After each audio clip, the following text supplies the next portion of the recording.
tak perlu pelangi setelah. Shalom saudara terkasih. Hari ini kita melanjutkan seri wanita tak bernama, dan kali ini tentang janda miskin, seorang tokoh sederhana yang tindakannya justru diingat sepanjang zaman. Di tengah hiruk pikuk bait Allah, Yesus duduk memperhatikan orang-orang yang memberi persembahan. Banyak orang kaya memasukkan jumlah besar, namun yang menarik, Yesus tidak menyoroti mereka. Ia justru menunjuk pada seorang janda yang memberikan 2 peser, yaitu 1 duit, nilai uang terkecil zaman itu. Persembahan yang mungkin dianggap tidak berarti oleh manusia, tetapi bagi Yesus, persembahan itu yang terbesar. Mengapa?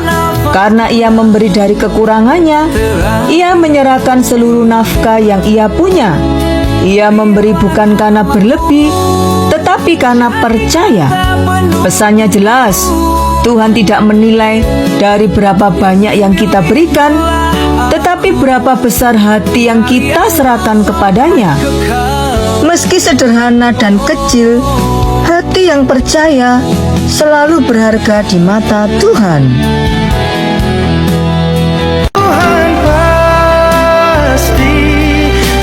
Shalom saudara terkasih.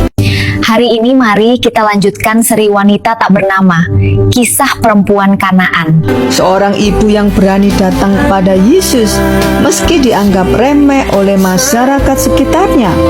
Ia datang memohon penyembuhan untuk anaknya yang kerasukan setan dan sangat menderita. Awalnya Yesus akan menolak, bahkan berkata, "Tidak patut mengambil roti dari anak-anak dan memberikannya kepada anjing." Namun perempuan itu tidak menyerah.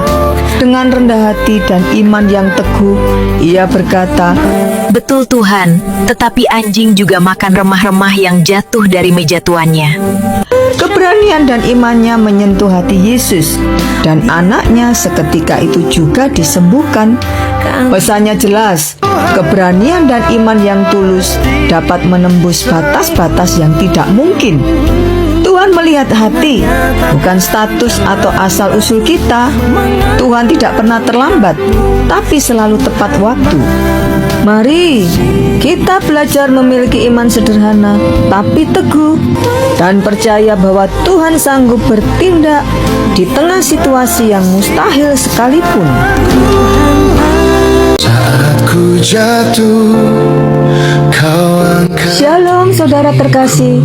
Hari ini kita memasuki seri ke-7, dan kita melihat sekelompok wanita Yerusalem yang mengikuti Yesus di jalan salib. Saat banyak orang menghina, saat murid-murid terpencar ketakutan, wanita-wanita ini justru menangis dan meratap bagi Yesus. Mereka memiliki hati yang peka, tidak acuh, dan tidak malu menunjukkan belas kasihan. Namun Yesus menanggapi mereka dan berkata, "Jangan menangisi aku, tetapi tangisilah dirimu sendiri dan anak-anakmu." Yesus tidak menolak air mata mereka. Ia mengarahkan mereka pada pertobatan dan keselamatan. Salib bukan hanya tentang penderitaannya, tetapi tentang kondisi hati manusia yang perlu diselamatkan. Pesan bagi kita, Yesus tidak mencari simpati yang emosional. Ia mencari hati yang mau diubah.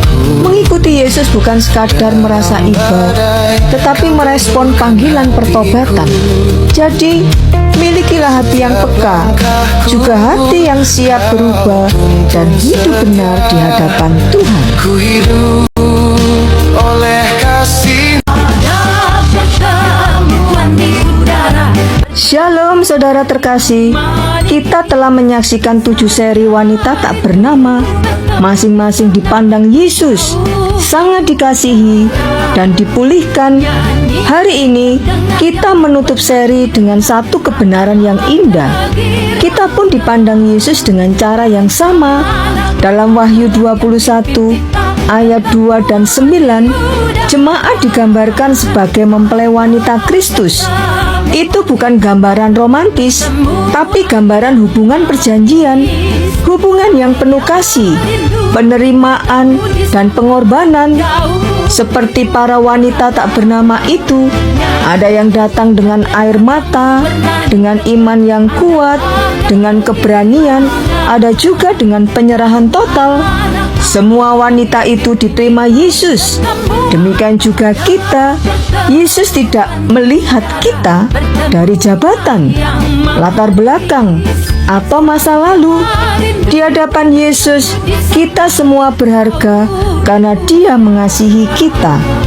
Kita sebagai jemaat adalah mempelai wanitanya yang menantikan hari ketika kita bertemu muka dengan Yesus. Allah yang pimpin kita bertemu